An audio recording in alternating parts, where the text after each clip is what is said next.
Have years. Very good morning. Welcome to profitmaster.in. ఇవాళ 23rd March Tuesday.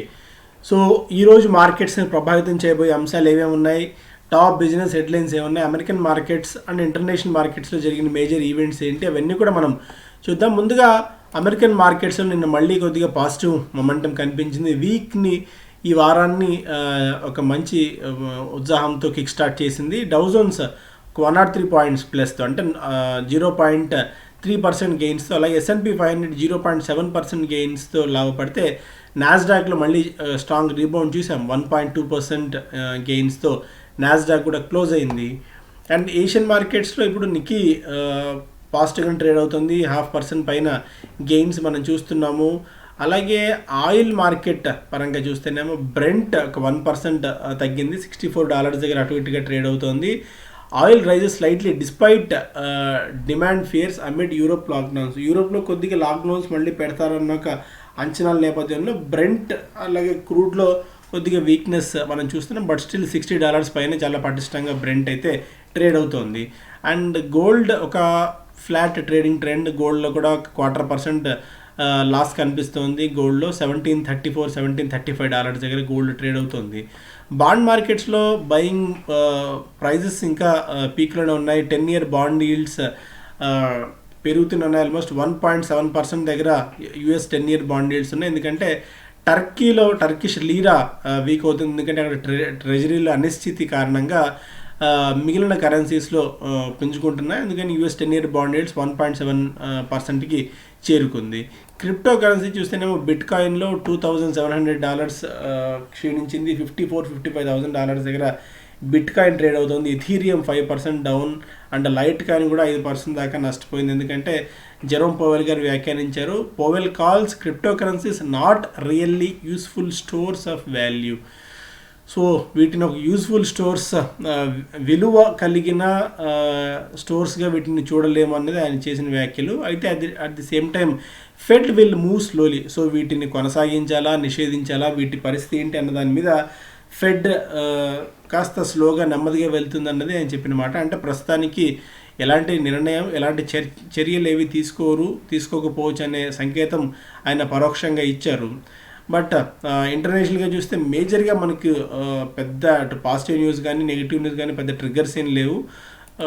So మన markets చూస్తేనేమో future gets interim relief from HC division bench. So future గ్రూప్కి division bench నుంచి ఒక ఊరట లభించింది. ఎందుకంటే సింగిల్ బెంచ్ జడ్జి ఇచ్చిన తీర్పును వాళ్ళు సవాల్ చేస్తూ ఢిల్లీ హైకోర్టుకు వెళ్ళారు. అమెజాన్, ఎందుకంటే అమెజాన్ అడ్డుపుల్ల వేసిన సంగతి మన అందరికీ తెలిసిందే. ఫ్యూచర్ గ్రూప్ అండ్ రిలయన్స్ మధ్య డీల్ జరగకుండా last week ruling by single judge of Delhi high court stayed Amazon to move apex court. Amazon మళ్ళీ సుప్రీంకోర్టుకు వెళ్ళే అవకాశాలు కూడా కనిపిస్తున్నాయి ఈ అంశం మీద. సో ఇదొక తెలుగు సీరియల్ లాగా సాగే స్టోరీలా కనిపిస్తుంది. ఇప్పటికిప్పుడు దీనికి సంబంధించి క్లారిటీ వచ్చే అవకాశం అయితే లేదు. SEBI relaxes valuation norms for AT1 bonds. Mutual funds will now have to value perpetual bonds under maturities up to 30 years in phases. So దీని మీద RBI ఫినాన్స్ మినిస్ట్రీ ఇంటర్వెన్షన్ నేపథ్యంలో 100 సంవత్సరాలది కాస్త మెచ్యూరిటీని ఇప్పుడు 30 సంవత్సరాలకి SEBI రిలాక్సేషన్ ఇచ్చింది. సో ఎక్కువగా bond మార్కెట్స్ని follow అయ్యే వాళ్ళకి అది పనికొస్తుంది కానీ బట్ మనకు అంతగా మేజర్గా దాని గురించి వరీ కావాల్సిన అవసరం లేదు. Government proposes alpha numeric hash to track WhatsApp chat. So WhatsApp చాట్ని మనం ట్రాక్ చేసేందుకు ఇక్కడ ప్రభుత్వం ఒక ఆల్ఫా న్యూమరిక్ హ్యాష్ని పెట్టాలని చెప్పి చూస్తోంది. And Mumbai airport set to finish FY21 in third spot. So second స్థానాన్ని బెంగళూరు దక్కించుకుంది. ఎందుకంటే అక్కడ కోవిడ్ కేసుల సంఖ్య బాగా పెరుగుతున్న నేపథ్యంలో ముంబైకి ట్రావెల్ చేసే వాళ్ళ సంఖ్య కూడా తగ్గింది. సో అది మేజర్ ఫస్ట్ పేజ్లో ఉన్నవి. ఆ తర్వాత కంపెనీ స్పెసిఫిక్గా చూస్తేనేమో India will be among fastest growing green energy markets. Japan oryx ప్రకారం చూస్తేనేమో జపనీస్ కంగ్లోమరేట్ ఇండియాలో చాలా పొటెన్షియల్ ఉండే అవకాశం ఉంది, వ్యాస్ట్లీ అట్రాక్టివ్గా ఉండొచ్చు గ్రీన్ ఎనర్జీ బిజినెస్ అనేది అని చెప్పి ఈ ఒరిక్స్ సంస్థ అంచనా వేస్తుంది. తాజాగా జపనీస్ కంపెనీ గ్రీన్కో అన్న హైదరాబాద్ బేస్డ్ కంపెనీలో $980 బిలియన్ వరకు ఇన్వెస్ట్ కూడా చేసింది. సో రాబోయే రోజుల్లో ఈ గ్రీన్ ఎనర్జీ స్పేస్ అనేది చాలా అట్రాక్టివ్గా ఉండబోతోంది. మనం పదే పదే చెప్పుకుంటూనే ఉన్నట్టు, అందుకే అదాని లాంటి స్టాక్స్లో స్టిల్ ఇంకా చాలా స్ట్రాంగ్ జంప్ మనం చూస్తూనే ఉన్నాం. సో రాబోయే రోజుల్లో సోలార్ ప్యానల్స్ అండ్ BHEL కూడా ఎండ్ టు ఎండ్ సోలార్ ఇది చేయాలని చెప్పి భావిస్తుందని ఒక వార్త కూడా చూసాం. సో అలాంటిదే కనుక BHEL చేపట్టినట్టయితే అంత పెద్ద కంపెనీ, అంత నెట్వర్క్ ఉండి అంత కెపాసిటీ ఉన్న కంపెనీ చేయగలిగినట్టయితే నిజంగా BHEL లాంటి కంపెనీస్ కూడా ఇది మెరుగయ్యే అవకాశం ఉంది. కాకపోతే ప్రభుత్వ స్పేస్లో ఉంది కాబట్టి ఎంత ఈజీగా దీన్ని టాస్క్ చేపట్టగలుగుతుంది అన్నది వేచి చూడాలి. SBI invokes personal guarantees given by KSK energy promoter. So KSK అని ఇక్కడ తెలుగు రాష్ట్రాలకు చెందిన కంపెనీ. ఒకప్పుడు ఛత్తీస్గఢ్లో ఒక టాప్ స్థాయిలో ఉండేది, థర్మల్ ప్రాజెక్ట్స్లో టాప్ 5 ప్లేస్లో ఉండేది. 3600 మెగావాట్ల కంపెనీ KSK మహానది. సో ఇద్దరు ప్రమోటర్లు S Kishore and KA Sastry, ఇద్దరు ఫైనాన్షియల్ బ్యాక్గ్రౌండ్లో ఉండి చాలా పటిష్టమైన బ్యాక్గ్రౌండ్ నుంచి వచ్చి ఈ పవర్కి ఇంటర్నేషనల్గా కూడా లోన్స్ తీసుకొచ్చిన సత్తా ఉన్న ప్రమోటర్లు ఇద్దరు. కాకపోతే వ్యక్తిగత గ్యారంటీ ఇచ్చారు ఈ KSK దీనికి సంబంధించి. ఇప్పుడు వాటిని ఆ గ్యారంటీస్ని SBI ఇన్వోక్ చేస్తుంది. And Maruti to hike prices from April as cost rise. So వరుసగా రెండోసారి కూడా మారుతి కార్ల ధరలు పెంచబోతోంది నెక్స్ట్ మంత్ నుంచి. This the second time that Maruti has decided to raise vehicle price in same calendar year. ఒకే క్యాలెండర్ ఇయర్లో 2 సార్లు ధరల పెంపు అనేది మారుతి నుంచి మనం చూస్తున్నాం. అయితే ఏ స్థాయిలో ధరలు పెంచవచ్చు అనేది మనం తెలియదు. ఇంకా జనవరిలో 34,000 రూపాయల వరకు ధరలు పెంచింది వివిధ మోడళ్ల మీద. ఇప్పుడు కూడా ఎందుకంటే స్టీల్ ధరలు బాగా పెరుగుతున్నాయి కాబట్టి వేరే గత్యంతరం లేక ధరలు పెంచాల్సిన అవసరం ఉంది అని చెప్పి మారుతి చెప్తోంది. Federal bank board seeks another 3-year term for CEO Srinivasan. So ఇప్పటికే శ్రీనివాసన్ గారికి 2 సార్లు మనకి ఎక్స్టెన్షన్ ఇచ్చింది RBI. ఇప్పుడు మరొక 2 సంవత్సరాల పాటు ఎక్స్టెన్షన్ ఇవ్వాలి అని చెప్పి బ్యాంక్ బోర్డు కోరుతుంది. ఎందుకంటే ఆయన 2000 సంవత్సరం నుంచి Srinivasan has been in charge of Federal Bank since 2010. సో 2010 నుంచి ఆయన బాధ్యతలు స్వీకరిస్తూనే ఉన్నారు.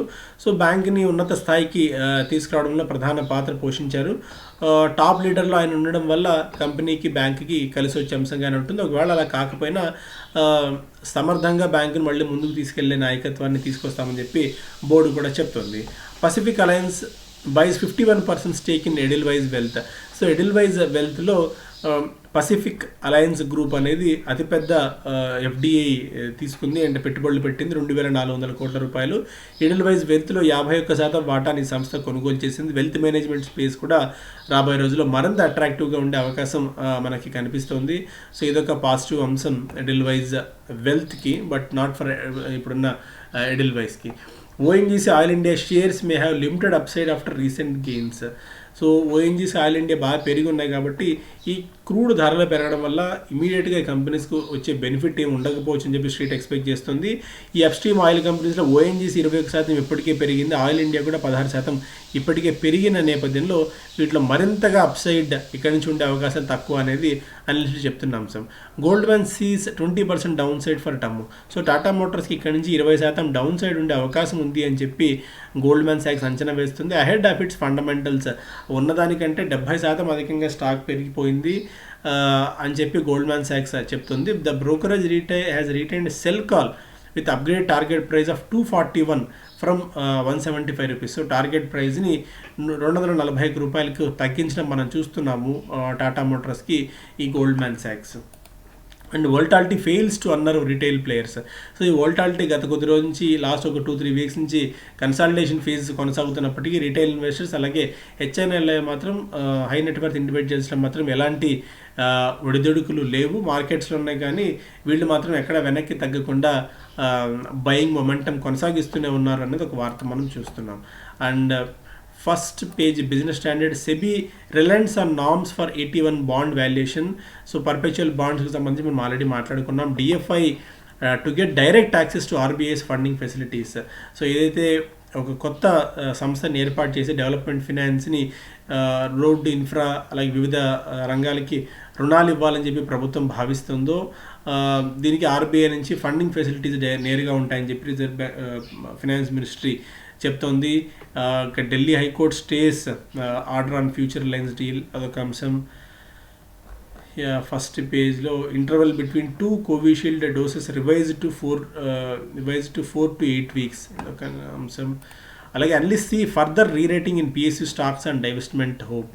సో డైవెస్ట్మెంట్ అంటే పెట్టుబడుల ఉపసంహరణ నేపథ్యంలో ఇప్పటికే ఉన్న పిఎస్యూ సంస్థలు, ప్రభుత్వ రంగ సంస్థలకు రీరేటింగ్ జరగచ్చు, వాల్యుయేషన్ మరింతగా పెరగచ్చు. గతంలో బాల్కో కానీ, Hindustan zinc, IPCL, IBP, VSN లాంటివి మంచి వాల్యుయేషన్స్ పెట్టి, మంచి ప్రీమియం పెట్టి ప్రైవేట్ సంస్థలు కొనుగోలు చేసిన నేపథ్యంలో ఈసారి కూడా వీటికి రీరేటింగ్ జరిగి వాల్యుయేషన్ మరింతగా పెరగచ్చు అని చెప్పి అనలిస్టులు అంచనా కడుతున్నారు. అందులో భాగంగా Hindustan Copper, GAC, BEML, MMTC, RCF, Shipping Corporation of India, Container Corporation, New India Assurance, Balmer Lawrie, Bharat Petroleum లాంటి వాటిలో కూడా వాల్యుయేషన్స్ మరింతగా పెరగచ్చు. బీపీసీఎల్ ఎస్పెషల్లీ ఇక్కడ నుంచి బీపీసీఎల్లో మరింత పొటెన్షియల్ ఉండే అవకాశం ఉంది. అండ్ వాళ్ళ ప్రాసెస్ కూడా మెరుగుపరిచినట్టయితే బీపీసీఎల్కి మంచి బెట్ కావచ్చు అని చెప్పి స్ట్రీట్ ఎక్స్పెక్ట్ చేస్తుంది. అలాగే loan moratorium, supreme court issue verdict today. ఈరోజు సుప్రీంకోర్టు తీర్పు రాబోతోంది లోన్ మారటోరియంకి సంబంధించి. ఎందుకంటే ఇప్పటికే కొన్ని రియల్ ఎస్టేట్ సంస్థలు, ట్రేడ్ అసోసియేషన్స్ కోరే మారటోరియాన్ని మరింతగా పెంచాలని చెప్పి. సో గతంలో దీని మీద వాదనలు విన్న కోర్టు డిసెంబర్ 17వ తారీఖున ఇప్పుడు మార్చికి తన తీర్పును వాయిదా వేసింది. కాబట్టి ఈరోజు దీనికి సంబంధించి తీర్పు ఉంటుంది. అండ్ మేబీ ఒకవేళ కనుక ఇదే ఫైనల్ తీర్పు అయినట్టయితే కొద్దిగా బ్యాంక్ స్టాక్స్లో, బ్యాంక్ నిఫ్టీలో వాటిలో కొద్దిగా యాక్టివిటీ కూడా ఉండొచ్చు, మనం గమనించాలి. Moody's upgrades outlook or IndusInd bank to stable. So Moody's upgrade చేసింది ఇండస్ఇండ్ బ్యాంక్ని. గతంలో నెగిటివ్ నుంచి తన రేటింగ్ని స్టేబుల్కి మార్చింది. ఎందుకంటే ఫండింగ్ ఫెసిలిటీస్ పెరుగుతున్నాయి, క్యాపిటల్కి సంబంధించి అండ్ అప్పులు కూడా తగ్గించుకుంటుంది, నిరర్థక మొండి బకాయిలను స్థిరీకరించుకుంటూ కంపెనీ ముందుకు వెళ్తుంది. కాబట్టి బ్యాంక్ సో పాజిటివ్ అవుట్లుక్ని మూడీస్ ప్రచురించింది. Corrupt stake colour of Holi for hotels in Maharashtra. So మహారాష్ట్రలో హోలీ సంబంధించి ఏదైతే బిజినెస్ జరిగే అవకాశం ఉంటుందో ఇప్పుడు అక్కడ కేసులు పెరగడం అనేది ఈ హోటల్ ఇండస్ట్రీకి దెబ్బతీసింది అనేది ఒక వార్త. అలాగే ఒకవేళ కనుక ఈసారి సెకండ్ వేవ్ వచ్చి మరింతగా ప్యానిక్నెస్ వస్తే హోటల్ స్టాక్స్లో డీప్ సెల్లింగ్ కూడా రావచ్చు. అప్పుడు ఏమైనా ఒక ఆపర్చునిటీ వస్తుందేమో మనం వెయిట్ చేసి చూద్దాం. అలాగే గో ఎయిర్ ఐపీఓకి రాబోతోంది. అందులో భాగంగా జెహ్వాడియా ఎండి పదవి నుంచి ఆయన వైదొలగబోతున్నారు. ప్రొఫెషనల్స్ చేతిలో పెట్టి కంపెనీని ముందుకు తీసుకెళ్లే ప్రయత్నం ఆయన చేస్తున్నారు. బట్ స్టిల్ బోర్డులో అయితే ఆయన ఉండబోతున్నారు. సో గో ఎయిర్ కూడా త్వరలో ఐపీఓకి రాబోతోంది. అలాగే మారుతి ప్రైస్ రైజ్కి సంబంధించి మనం ఇప్పుడే మాట్లాడుకున్నాం. సో ఇది major news. So thank you so much. Have a great day.